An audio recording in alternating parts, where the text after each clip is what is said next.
Your mother's house is a filthy dump." Those were the words my daughter-in-law screamed in front of her wealthy friends, right in the middle of my own living room. My name is Gladys, and for years they saw me as just a quiet widow, living in a house they were ashamed of. What they didn't know was that the filthy dump they just insulted was a $5 million architectural masterpiece, and they had just given me the perfect reason to sell it. Have you ever been pushed to your absolute limit by the very people you're supposed to trust? I'd love to hear your story in the comments.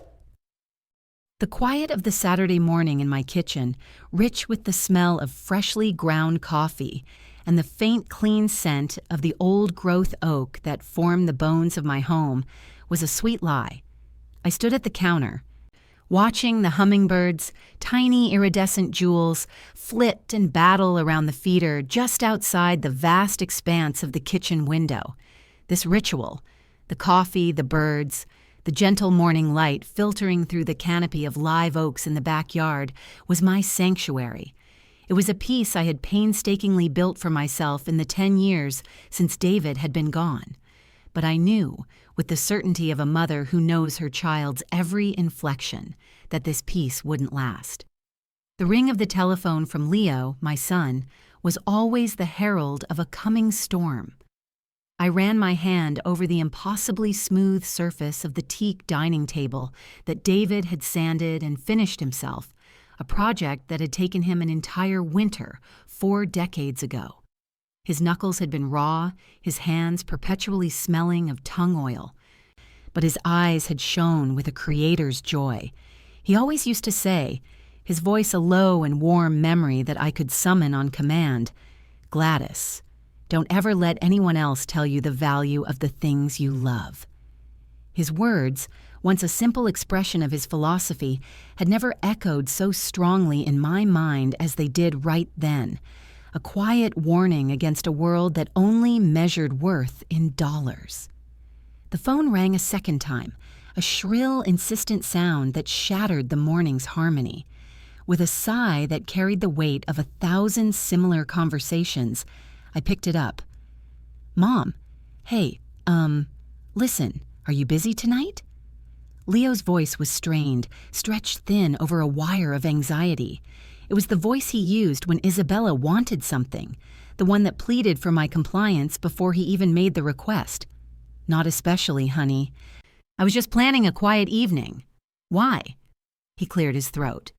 "Well, Isabella was thinking, actually, her parents are in town, and we were wondering if we could all come over for dinner.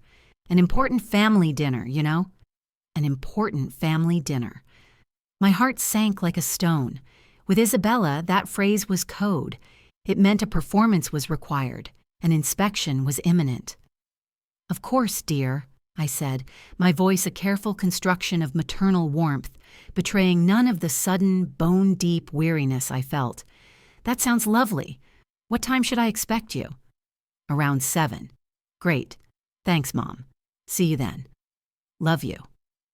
He hung up before I could reply, the click of the disconnect leaving a profound silence in its wake. The hummingbirds were gone.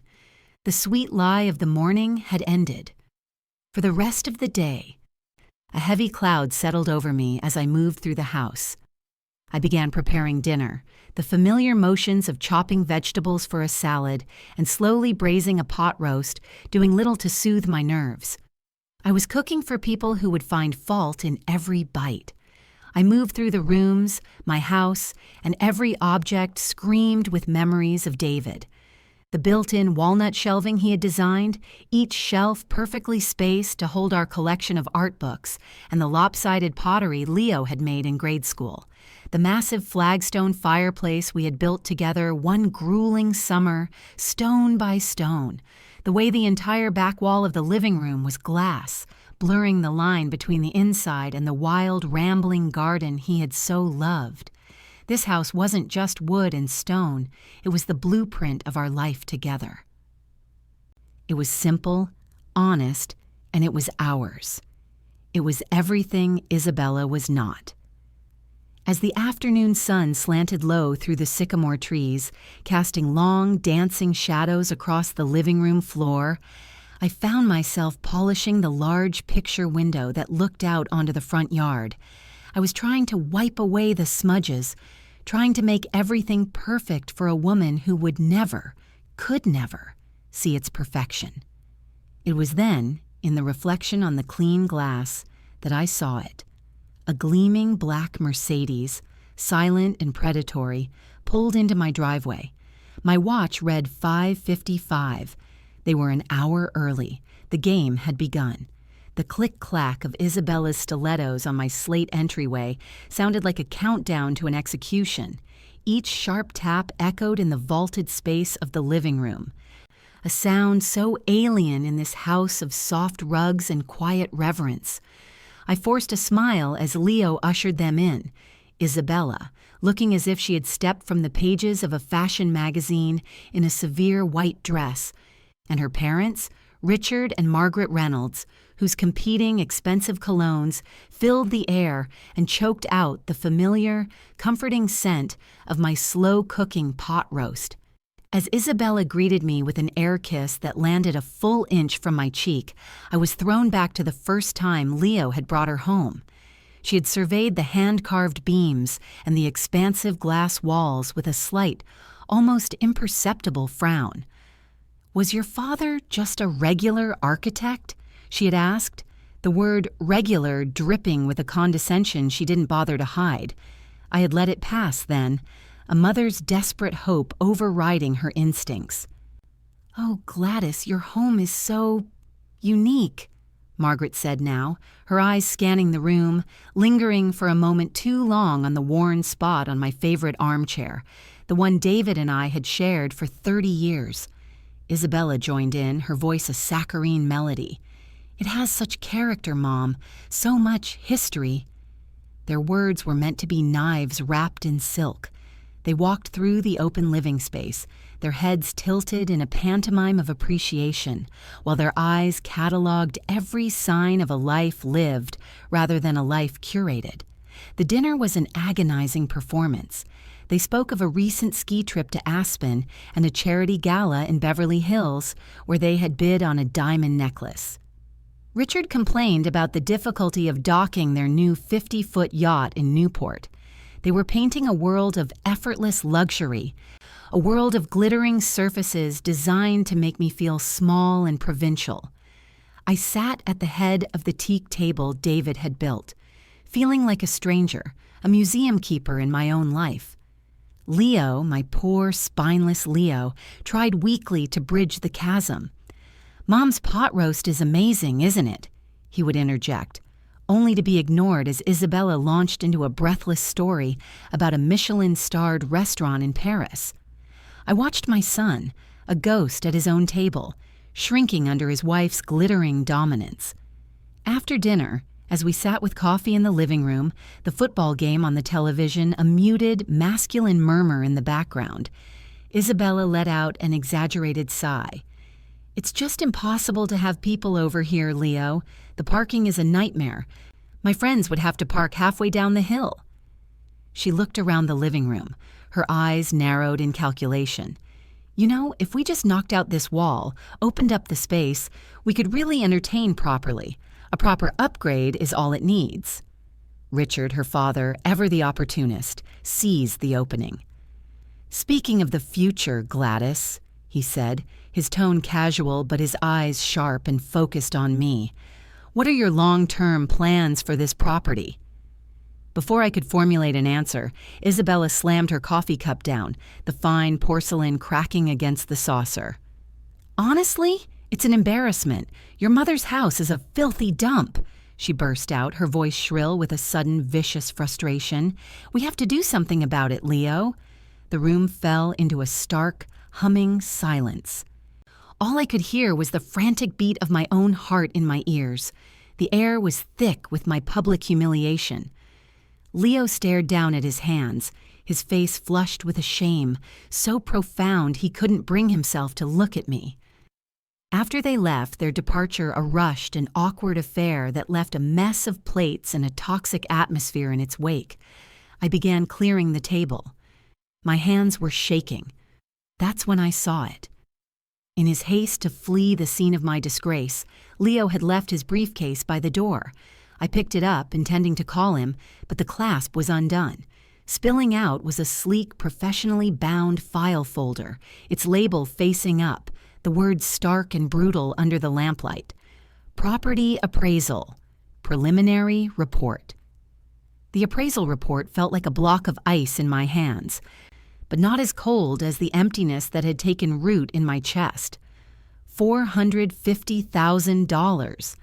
The number was a calculated insult, a figure so low it could only have been meant to wound, to make me feel as small and insignificant as they clearly believed I was. I stood there in the wreckage of my dining room, the ghost of their laughter still hanging in the air like a bitter perfume. My eyes drifted to David's study, to the old, worn leather box on the bookshelf that he'd made me promise years ago never to throw away, a dusty, forgotten relic from a life that felt 1,000,000 miles away.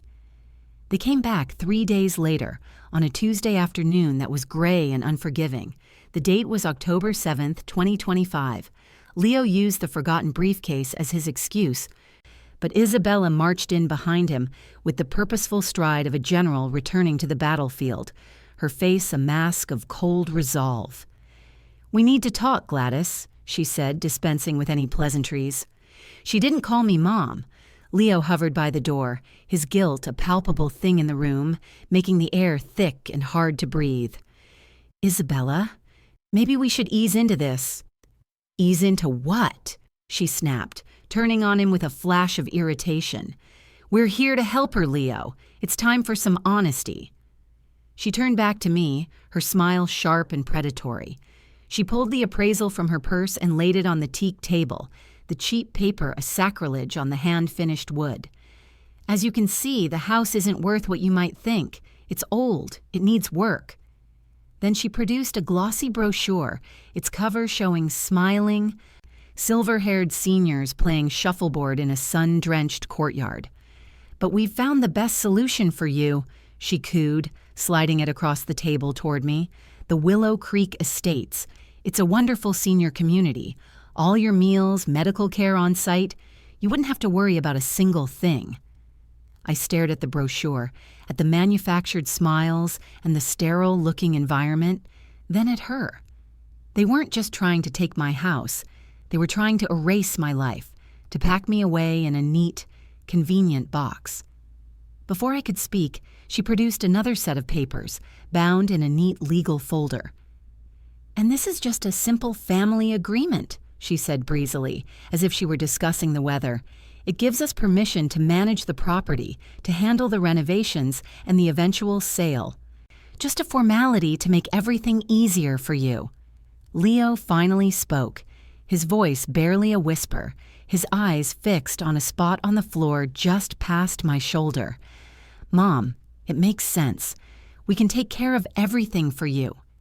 Something inside me, something that had been bruised and battered and was ready to break, finally hardened into steel. I pushed the papers back across the table, my hand steady. "No." The word hung in the air, simple and absolute. Isabella's mask of concern dropped, revealing the raw, ugly ambition beneath. "No? What do you mean, no?" "I mean, I will not be signing anything. I will not be moving to Willow Creek, and I will not be selling my home." Her eyes narrowed into slits of fury, her perfectly made-up face twisting into a sneer. "You can't selfishly keep this house forever," she hissed, her voice rising with a venom that made Leo flinch. "It's a falling-down relic. If you don't cooperate, we'll have to take legal measures." After they stormed out, the threat hanging heavy in the silent house, I walked on unsteady legs into David's study. My gaze fell on the old leather box on his bookshelf, a silent sentinel from the past. "David, what do I do?" I whispered to the empty room, with a resolve that came from a place of deep, cornered desperation. I reached up and pulled it down. It was time to open it.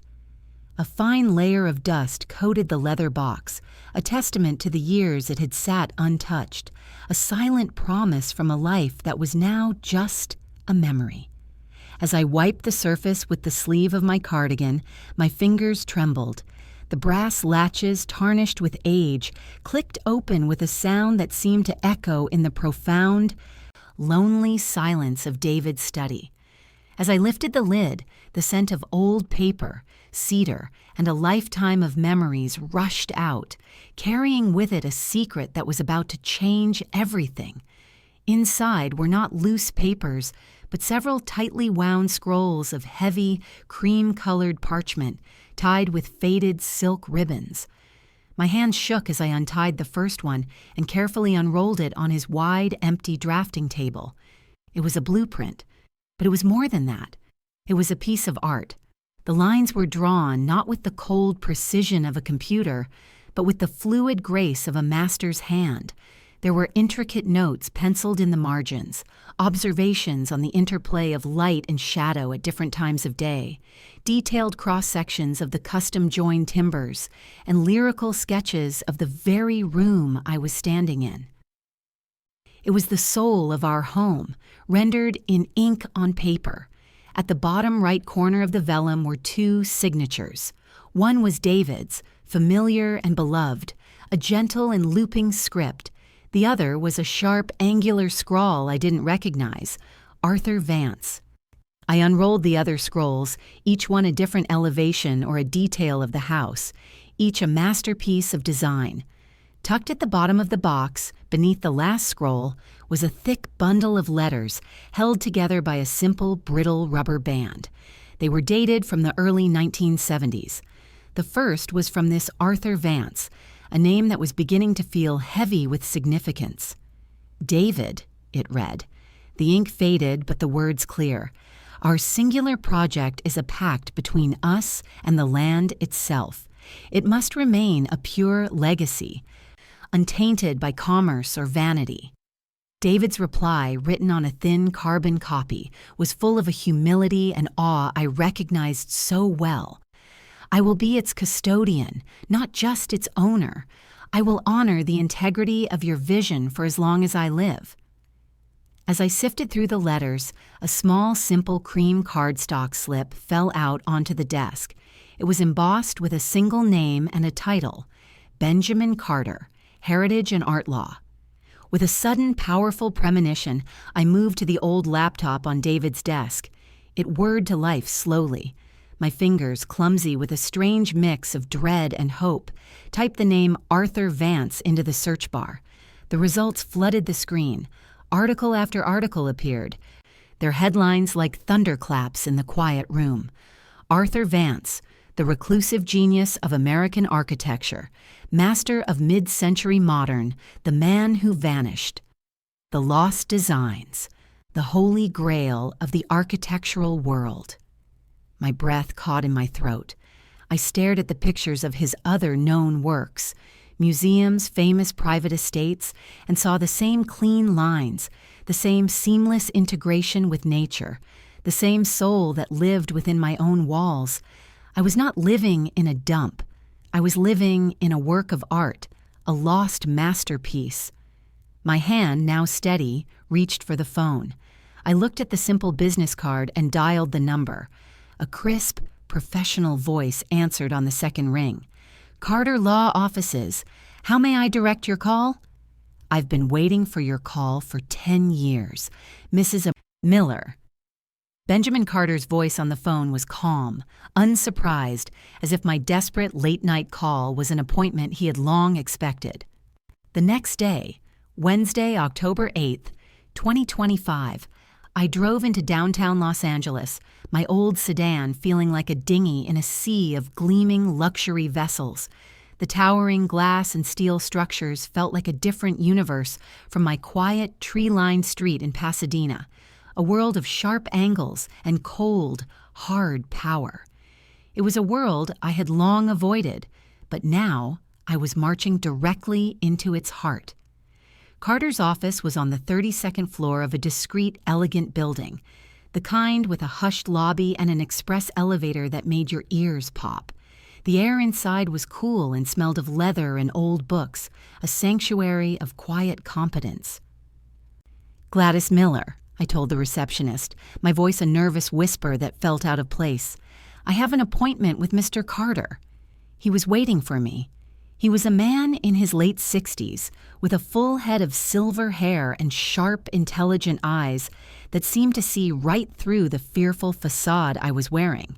He greeted me not with a handshake, but with a warm, steady hand on my shoulder. "Gladys, it's been too long. Come in." He led me to a vast corner office with a panoramic view of the city. He didn't waste time with pleasantries. "Show me what you found." I laid the blueprints and the bundle of letters on his vast mahogany desk. My hands trembled as I recounted the entire sordid story: the dinner, the insults, the fraudulent appraisal for $450,000, the brochure for the senior home, the threat of legal action from my own son. My voice, which had been so weak in my own home, found a new strength here, fueled by the indignation I was finally allowing myself to feel. He listened without interruption, his expression unchanging, a mask of professional composure, but I saw the tightening of his jaw when I repeated Isabella's words. "A filthy dump." When I finished, he finally looked up from the documents he had been examining with a reverence that immediately calmed me. "Your husband, David," he began, his voice soft but firm, "was the only student Arthur Vance ever took on. After Vance went into seclusion in the 1960s, he designed only one more residential structure. He never built it himself. He entrusted the blueprints and its execution to one man, the only one he trusted to honor his vision. Your husband." He gestured to the papers on his desk. "This house is not a property, Gladys. It's an architectural holy grail.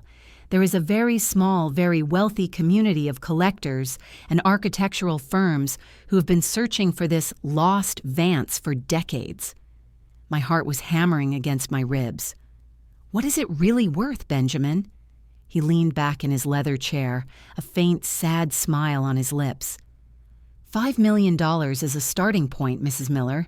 To the right buyer, someone who understands they are acquiring not just real estate, but a piece of history, it could be much more, and I know exactly who the right buyers are." He then laid out a plan, not for a public sale that would take months, but a private, discreet auction among a curated list of clients who would jump at the chance. A wave of dizziness washed over me. I gripped the arms of the leather chair to steady myself. Benjamin leaned forward, his professional demeanor softening into something warmer, something personal. "David foresaw this," he said gently. "He wasn't just a client, he was my dearest friend. He came to see me a month before he passed. He left me with very specific instructions, to act only when you truly needed it. He said, 'Ben, Gladys is strong, but she's too kind. There might come a day when Leo's ambition, or the ambition of someone close to him, makes him forget who he is. Protect her when that day comes.'" He paused, his eyes locking with mine, and the full weight of his loyalty became clear. And his instructions were not just to sell it. He told me to make sure that if they ever forced your hand, they would pay a price for it. "Now," Benjamin said, his voice shifting back to the sharp strategist, his eyes now holding a glint of steel, "here is what you are going to do. You will play their game. You will call your son. You will seem to consider their offer. You will be the confused, vulnerable widow they believe you to be. You will let them believe they are winning." I took a deep, steadying breath, summoning every ounce of the frail, defeated old woman they believed me to be, and dialed Leo's number.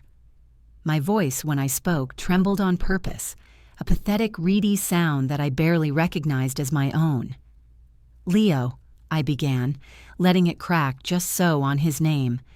"Honey, I think we need to talk about your offer." The silence on the other end of the line was thick with his surprise, followed by a rush of relieved words that tumbled out of him. "Mom, yes, of course, that's great. We'll be right there. Don't you worry about a thing." They arrived less than an hour later, Isabella sweeping in like a conqueror returning to a newly won territory, her smile wide and victorious. Leo trailed behind her, unable to meet my eye, shuffling his feet on the flagstone floor like a guilty schoolboy being led to the principal's office. They brought the papers again, spreading them on the teak table like a treaty of surrender. My surrender. "We knew you'd see reason," Isabella said, her voice dripping with a false, cloying sympathy that made my skin crawl. She tapped a perfectly manicured finger on the fraudulent appraisal. $450,000 is a very generous price for a place this dated. With that, you can get a lovely little apartment at Willow Creek and not have a care in the world. I played my part, picking up the legal agreement and squinting at the pages through my reading glasses.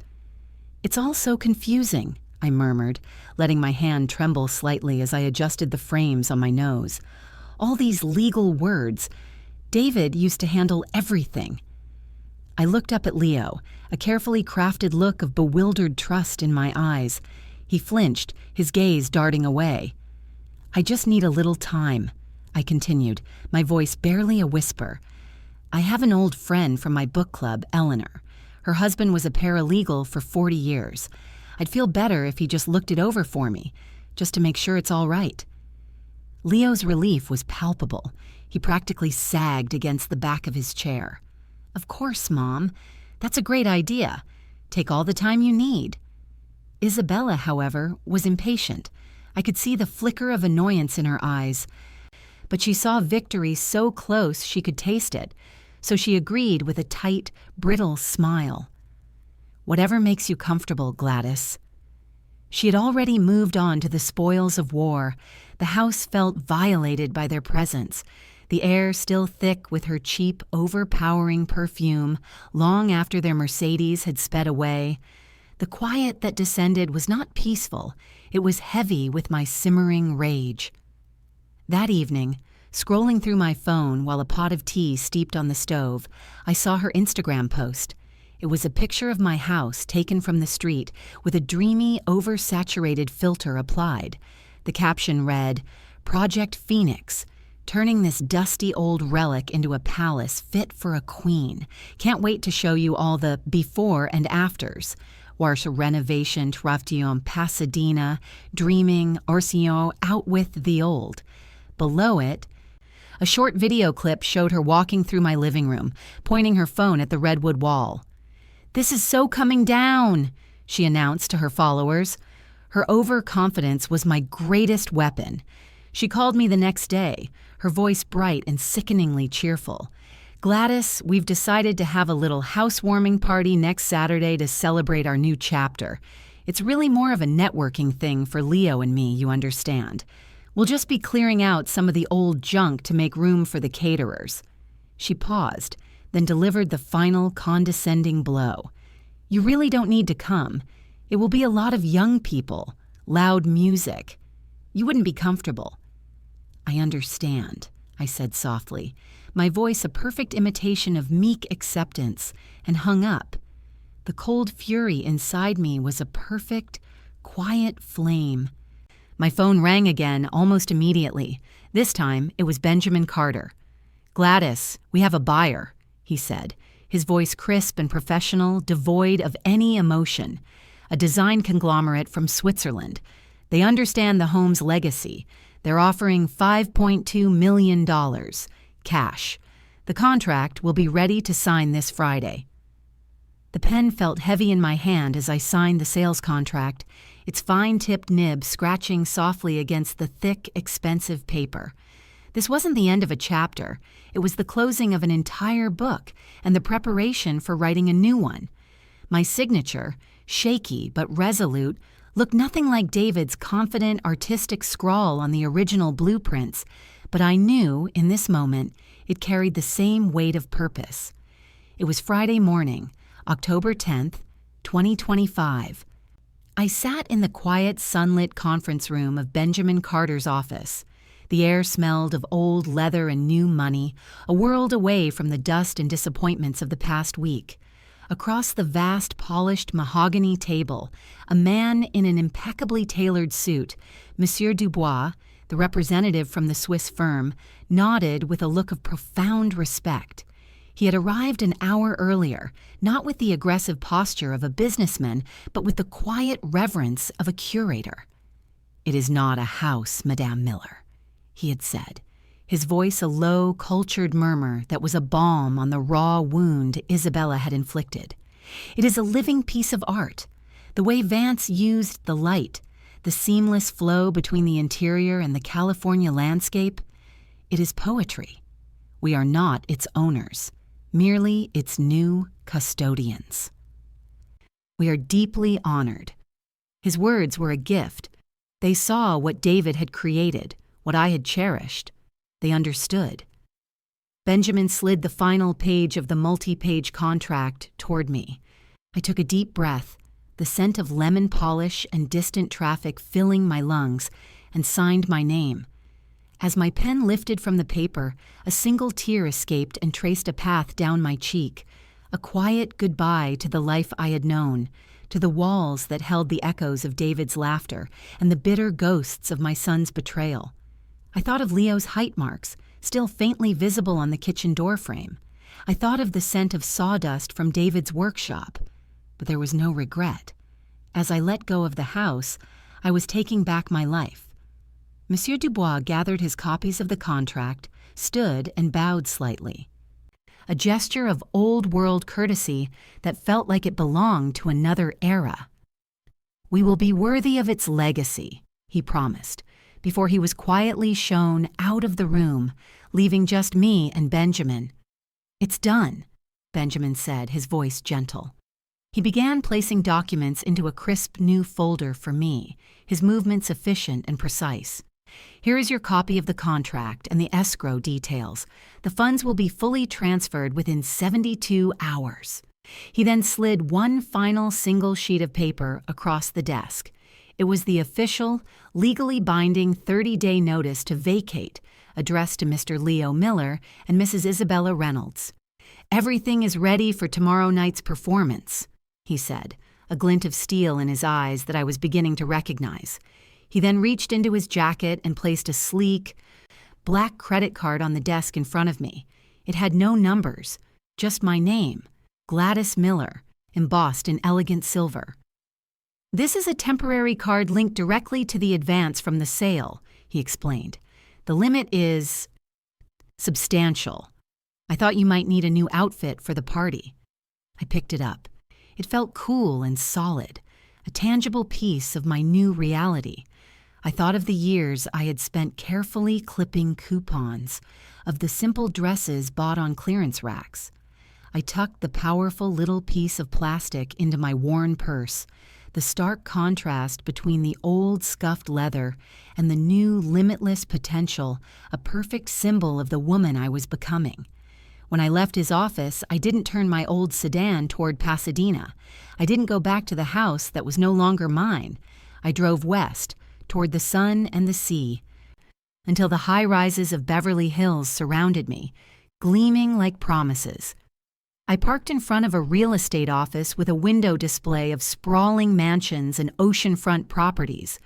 I walked in, my back straight, my head held high, and approached the first agent I saw, a polished young woman with a professionally bright smile that faltered for a split second as she took in my simple cardigan and sensible shoes. "I'd like to see a penthouse," I said, my voice clear and steady, cutting through her practiced greeting. "The one with the best view." Standing in the vast, empty penthouse on the 52nd floor, with the glittering carpet of Los Angeles spread out beneath me, I felt the true meaning of the word freedom for the first time. The air here was different, thin and clean, a stark contrast to the suffocating atmosphere of my own home whenever Isabella was in it. Down there, in Pasadena, the walls had begun to feel like they were closing in. Each visit from her and Leo, another turn of the screw, tightening the pressure until I could barely breathe. Up here, there were no walls, only glass and sky, and a horizon that stretched on forever. I walked through the echoing space, my footsteps soft on the polished concrete floors. The real estate agent had arranged a temporary lease in this furnished display unit while I decided what came next. It was a space designed to impress, filled with minimalist Italian furniture, abstract art, and an air of untouchable elegance. It already felt more like home than the house I had just left. I thought of David, of the quiet, honest life we had built with our own hands. He would have been appalled by what Leo had become, by the weakness and the greed, but he would have been proud of the fight I was putting up. I wasn't just protecting a house, I was protecting our memory, our shared legacy, from being trampled under the stilettos of their ambition. In that moment, staring out at the endless city, I felt a deep sense of peace. David's legacy was safe. Morbid curiosity, a powerful and undeniable urge, got the better of me. I pulled out my phone and opened Instagram. Isabella's profile was public, a glittering stage for her vanity. Her latest story was a flurry of chaotic activity. Short, jerky videos showed my Pasadena home swarming with strangers. Caterers were setting up buffet tables on the lawn David had so carefully tended. Florists were wrestling large, ostentatious arrangements of white lilies, a flower I despised, through the front door. A DJ was testing a sound system on the deck, the thumping bass making my phone speaker vibrate with a sound of violation. Isabella was in the center of it all, a queen directing her court. She moved through the rooms with a proprietary air, pointing, commanding, her voice a shrill instruction over the noise. The final clip was a slow, arrogant pan of the decorated living room. My comfortable, worn armchair had been shoved into a corner, replaced by a sleek white rental sofa. A caption in bold pink letters was scrawled across the screen, turning this filthy dump into a palace. New beginnings. I felt nothing. No anger, no pain, just the cold, clear focus of a general watching the enemy march headlong into a perfectly laid trap. A text message pinged at the top of my screen, a clean, sharp sound in the quiet penthouse. It was from Benjamin. Our representative is confirmed. Monsieur Dubois is a professional. I will meet you at 8 p.m. tomorrow. I closed the app and set my phone down on the stark white marble of the kitchen island. A single bottle of wine sat there, a welcome gift from the real estate agent. It was a Chateau Margaux, a 1996. A wine I knew David had always dreamed of trying but had always considered an impossible extravagance. I found a corkscrew in my purse, the simple waiter's tool feeling rough and honest in my hand. I opened the bottle with a soft pop that seemed to be the only sound in the world. I poured a glass. Walking back to the floor-to-ceiling window, I raised it to the city lights, a silent toast to the man who had given me the tools for this battle. To you, David, I whispered, and to a new beginning. As I took the first sip, the wine like velvet and history on my tongue, my phone rang, its jarring ringtone and intrusion. The screen glowed with Leo's name.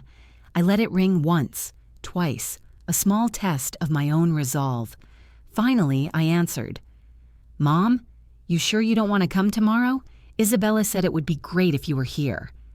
His voice was hollow, laced with a false, practiced cheerfulness that turned my stomach. Thank you, dear, I replied, my voice perfectly calm, as smooth as the wine in my glass. I'll think about it. The thumping bass of the music reached me from down the street, a boisterous obituary for a family that had died long ago. It was Saturday, October 11th, 2025. I had the taxi drop me at the corner and walked the final block, a silent observer approaching my own home. The street was lined with expensive, unfamiliar cars.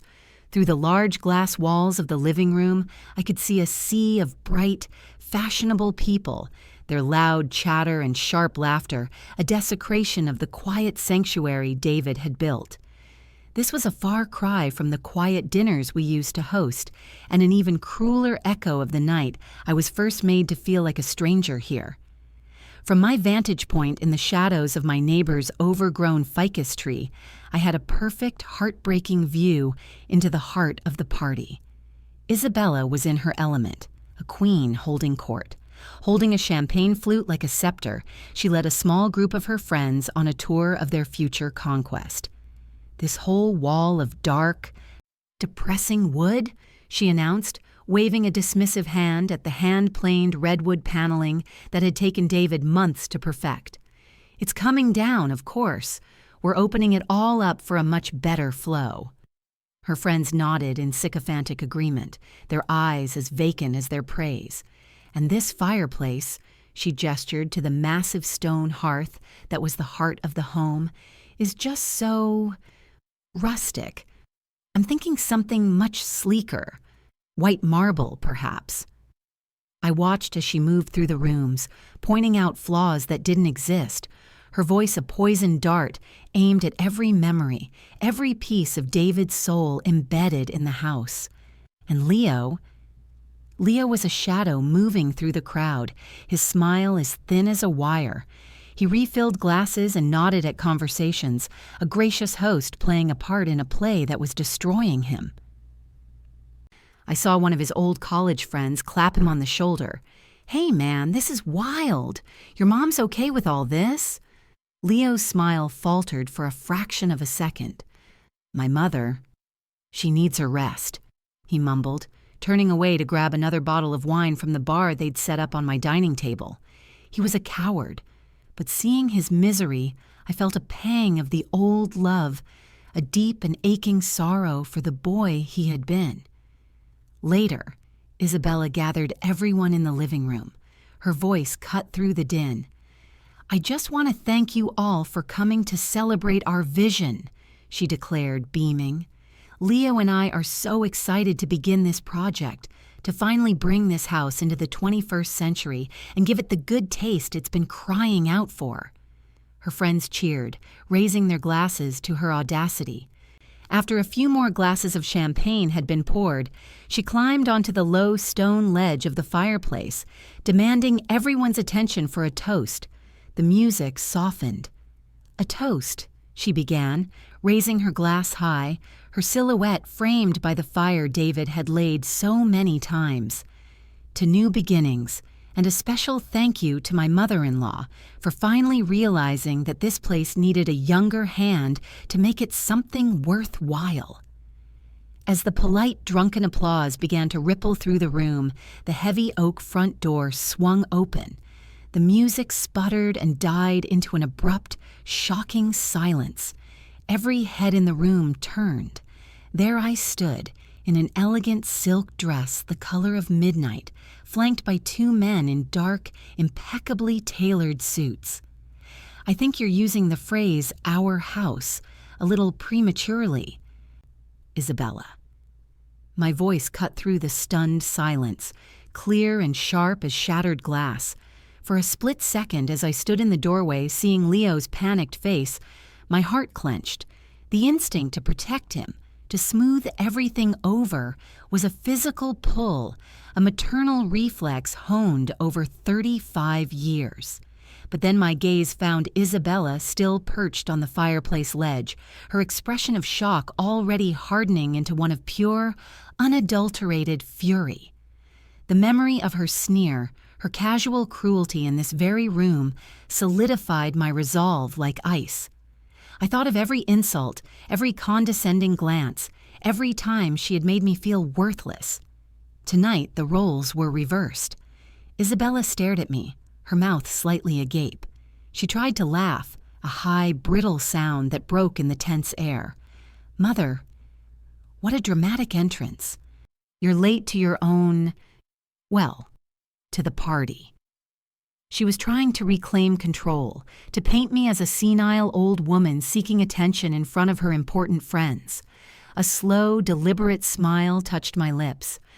"I came to the farewell party," I said, my gaze sweeping over the crowd of shocked, curious faces before landing back on her. "After all, it is my house." I let that sink in, at least for a few more minutes. I took a step to the side, gesturing to the two men who had entered with me. They were a study in contrasts. Benjamin, with his American legal gravitas, and Monsieur Dubois, with a quiet European elegance. Their presence radiated an unassailable authority that made the festive decorations look cheap and foolish. "I don't believe you've been properly introduced," I continued. "This is Mr. Benjamin Carter, my attorney." Benjamin gave a curt, professional nod, his eyes sweeping the room with cold assessment. "And this is Monsieur Dubois, who represents the people who have just purchased this property." A wave of confused murmurs rippled through the guests. They shifted on their feet, their festive mood evaporating into a thick, palpable tension.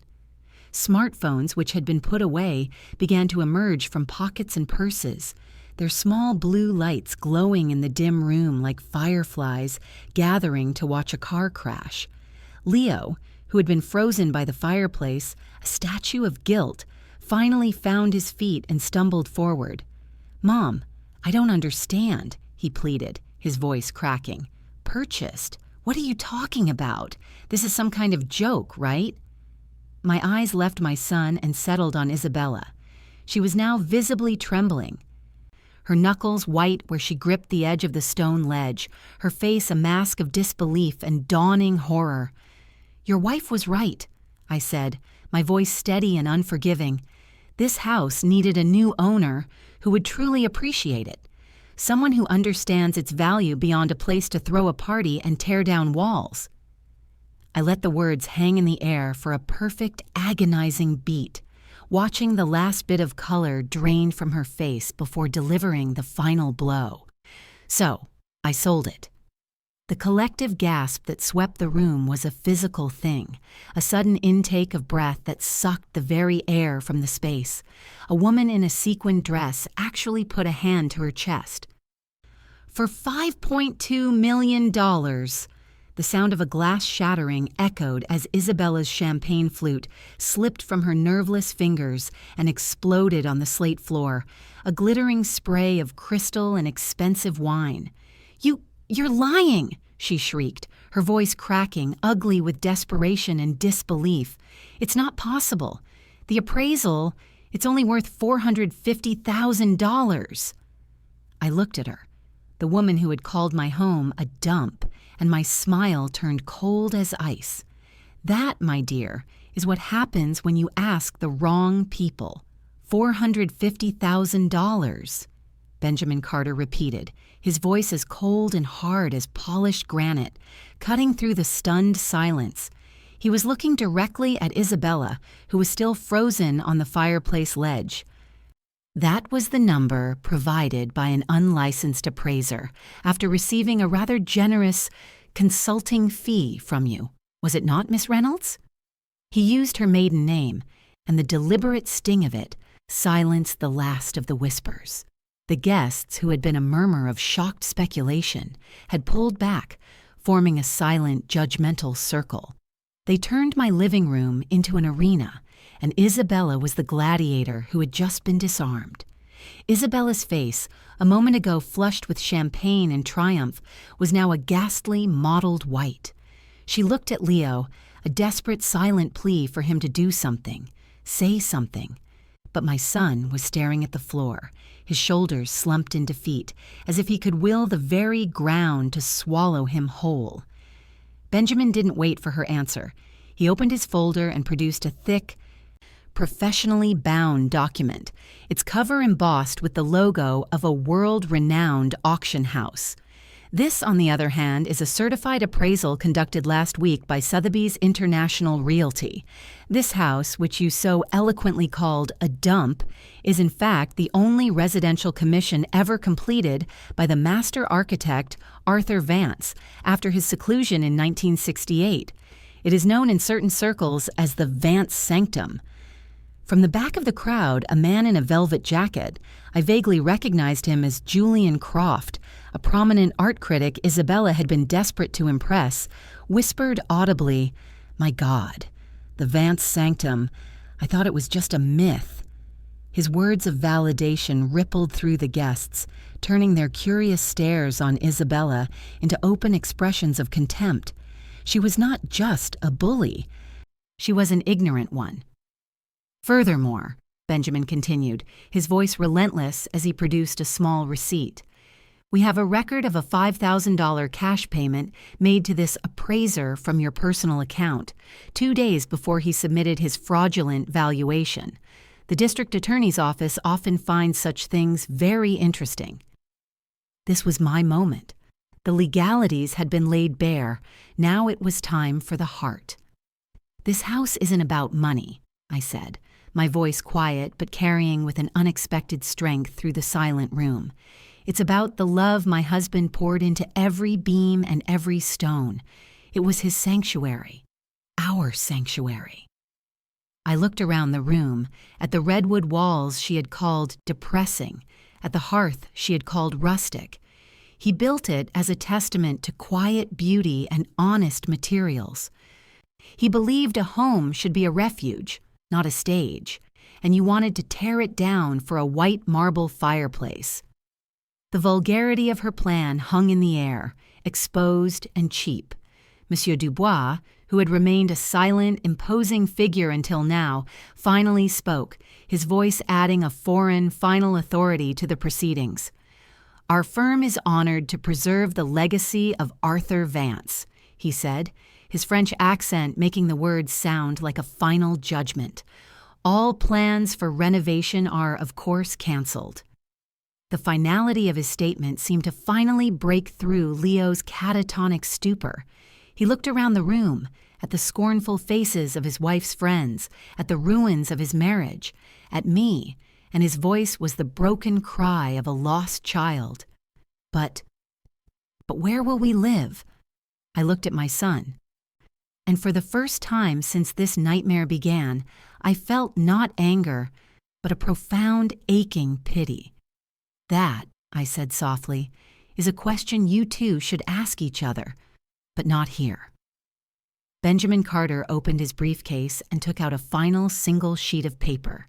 And now, he said, his voice cutting through the leaden silence, for the last piece of business this evening. The legal document in his hand was the true weapon, the final, unavoidable truth in a night that had been built on a foundation of lies. The guests, who had been a murmur of shocked whispers, fell completely silent, their champagne flutes frozen halfway to their lips. A forest of smartphones had risen, their small blue lights glowing in the dim room like a digital jury, all pointed at Isabella, ready to record her downfall for posterity. Isabella stared at the paper as if it were a snake, her body coiled with a tension that was about to snap. Leo looked catatonic, his body swaying slightly where he stood, a man hollowed out by his own choices. Benjamin, ignoring them both, began to read in a clear, dispassionate tone that offered no room for argument or appeal. The legal language sounded foreign and brutal in the festive space. Pursuant to the laws of the state of California, this document serves as a formal notice to vacate. Mr. Leo Miller and Mrs. Isabella Reynolds are hereby required to remove all personal belongings and relinquish the premises located at 155 Canyon Drive, Pasadena, within 30 days of this date, October 11th, 2025. He stepped forward and held the paper out, not to Isabella, the architect of this disaster, but to my son. Leo's hand was shaking so violently he could barely take it. As his fingers closed around the notice, a primal sound of rage and disbelief tore from Isabella's throat. She lunged for the paper, her perfectly manicured nails transformed into claws, trying to rip it from Leo's grasp. "This is illegal! This is harassment! We'll sue you! We'll sue all of you!" Her voice was a shrill, ugly thing, all pretense of sophistication gone, revealing the raw panic beneath. Benjamin didn't even flinch. He looked at her with an expression of mild, professional boredom that was more insulting than any shout. "Good luck with that," he said calmly. "The new owners, a multinational corporation with headquarters in Zurich, have a legal department larger than your father's entire company. They do not lose." He paused, letting the weight of that sink in. And, incidentally, upon reviewing the fraudulent appraisal and other documents your husband left behind, they are also considering filing a criminal complaint against you for attempted fraud.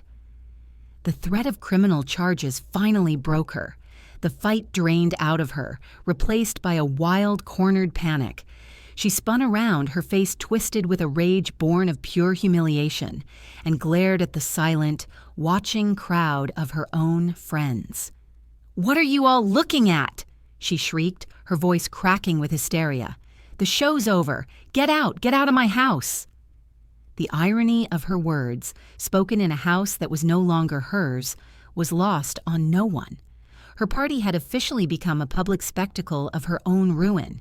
The guests, who had come for free champagne and a glimpse of an imagined glamorous life, began to awkwardly file out, a clumsy, hasty retreat of people eager to escape the toxic fallout and gossip about it in their cars. The room emptied until it was just the three of us left in the wreckage of their ambition, surrounded by half-eaten canapes and the stench of failure. The silence was absolute, broken only by Isabella's ragged, choked sobs. Then, with a dull, final thud of knees hitting stone, Leo sank to the floor in front of me, the eviction notice still clutched in his hand like a death warrant. "Mom!" he sobbed, his face buried in his hands, his whole body shaking with a grief that had come far too late. "Please, Mom, please." I looked down at the son I had raised, the boy whose scraped knees I had bandaged, the man whose betrayals I had just exposed, and I felt nothing but a vast, cold emptiness where my love for him used to be. I simply shook my head. "It's too late, Leo." I turned my back on him and walked away. I left that house for the last time, and I did not look back. Behind me wasn't just a ruined party, with its spilled champagne and scattered canapes, but the ashes of a family I had once loved. I could still hear the faint, wretched sound of Leo's sobbing from the floor where I had left him, a sound that tried to pull at the old maternal strings in my heart, but the strings had been cut. I walked down the stone path David and I had laid together, my heels clicking with a finality that felt both brutal and liberating. Benjamin was waiting by his car, the passenger door held open. The cool night air of October 11th felt clean against my tear-stained cheeks. I took one deep breath, not of the familiar scent of night-blooming jasmine from my garden, but of the crisp, neutral air of a new beginning. As I slid into the cool leather of the passenger seat, I made a conscious choice not to spare a final glance for the house or for the broken figure of my son still kneeling inside. That part of my life was over. We drove in silence for a long time, the quiet, manicured streets of Pasadena giving way to the bright, indifferent freeways of Los Angeles. The city lights blurred into streaks of red and white outside the window, a river of strangers moving toward their own lives, their own dramas, completely unaware of the one that had just imploded in a quiet canyon. "The initial wire transfer has been confirmed, Gladys," Benjamin said softly, his voice a steady presence in the dark cabin of the car. "The funds are secured in your new account." He paused for a moment, his gaze fixed on the road ahead. "How are you feeling?" I watched the distant skyscrapers grow closer, a constellation of man-made stars. "I feel free," I said, and the truth of the words surprised me with its simple, unadorned power, and terribly sad. I turned my head to look at my own reflection in the dark glass. I think I finally lost my son tonight. Not just the man he became, but the boy he was. I spent 35 years sacrificing, clipping coupons so he could have the best sneakers, mending my own clothes so he could have a new coat, giving up vacations so he could go to summer camp. I thought I was building a foundation of love. I see now I was just building his sense of entitlement. My voice was quiet, contemplative, not angry. The anger had burned itself out back at the party, leaving this strange, clear-eyed sorrow in its place. He wasn't the only one I lost, I continued, more to myself than to him. I lost the woman who believed her son could do no wrong. I lost the wife who thought her husband's legacy was safe in the hands of his child. I did what I had to do, Benjamin, for me and for David. He never would have stood for what they did. He would never have tolerated their disrespect. The car pulled into the subterranean garage of a sleek high-rise in the heart of the city. A uniformed doorman greeted us and led us to a private elevator that whisked us upwards in a smooth, silent ascent. When the doors opened directly into the penthouse, I stepped out into a vast, empty space. The walls were all glass, and the city spread out below like a carpet of diamonds. There was no furniture, only the echo of my own footsteps on the polished floor and the endless, glittering view. I walked straight to the window, the city lights reflecting in my eyes, and placed my hand on the cool, solid glass. A single tear traced a path down my cheek, but it wasn't a tear of sadness for what I had lost. It was a tear of profound, shattering relief for what I had just reclaimed, myself. In the silence, a sharp buzz cut through the air, a jarring, modern sound. My phone, lying on a marble countertop nearby, had lit up. I walked over and picked it up. It was a news notification from an online outlet, the kind that promised local gossip and scandal. The headline seemed to scream from the small screen. Scandal at Pasadena party. Socialite heir evicted by secret millionaire mother-in-law. The story had already begun. The first dawn in my penthouse was the color of hope. There was no oppressive silence from a guilty son, no shrill complaints from an entitled daughter-in-law.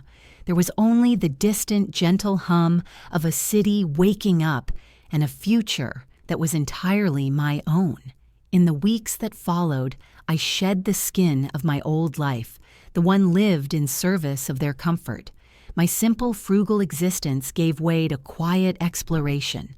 I spent my days rediscovering the woman I had been before I became a solution to their problems. I enrolled in a pottery class, feeling the cool, wet clay spin beneath my hands, creating something beautiful from a formless lump, a metaphor not lost on me. I bought furniture that was not just functional, but artful, pieces that David would have admired. I was living a life I had long since packed away. One afternoon, my phone rang. It was Carol, an old friend I hadn't spoken to in months. "Gladys, I have to tell you," she said, her voice a conspiratorial whisper. "I heard from Susan, who knows Isabella's cousin. Isabella packed her bags last week. The social humiliation was too much for her to bear. And Leo, his company has an image to protect. The story from the party made its way to his boss. They let him go. He's staying on a friend's couch." A part of me, the mother part that never truly dies, ached, not for the man who stood by and let me be humiliated, but for the boy he once was. Yet there was no regret. This was the hard, sharp lesson he had to learn entirely on his own, a lesson my love and money had always shielded him from. A few days later, on a whim, I decided to have lunch alone at an elegant restaurant in Beverly Hills. As I savored my meal, a quiet celebration of my own resilience, I saw them across the room, Richard and Margaret Reynolds, Isabella's parents. Our eyes met for a fraction of a second. I saw Margaret freeze, her fork halfway to her mouth, a look of pure, mortified shame on her face. Richard quickly turned away, his face a blotchy, furious red.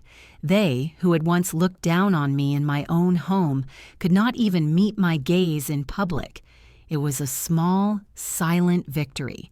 I finished my lunch, feeling a serenity that was still new and precious. As I was signing the bill, the waiter approached my table, holding a small, folded piece of paper on a silver tray. "Excuse me, ma'am," he said discreetly. "A gentleman asked me to give this to you." The handwriting, once so familiar it hurt, now looked like a message from a stranger. It read simply, "Mom, can we talk?" I stared at the note in my hand. Leo's handwriting, once a familiar comfort, now looked like the script of a stranger. After a long, sleepless night, I sent a simple text, "Tomorrow, 10 a.m., the Bluebird Cafe on 3rd. It was neutral ground, a place with no memories, no ghosts. The cafe was a quiet, clean space, smelling of roasted coffee and polished wood. I was there first, choosing a small table in the corner. When Leo walked in on October 15th, 2025, a jolt of shock went through me. He was a ghost. The tailored suits were gone, replaced by a cheap, rumpled shirt. His face was gaunt, his eyes shadowed with an exhaustion that went bone deep. He looked older, broken. He slid into the chair opposite me, not meeting my gaze. "Mom," he began, his voice raspy and low, "I don't deserve for you to be here. I needed to say it to your face. I am so sorry." He finally looked up and his eyes were full of a raw, desperate shame. For everything. There's no excuse. I was weak. I was a coward. I let her poison my mind and I stood there while she hurt you. It was unforgivable.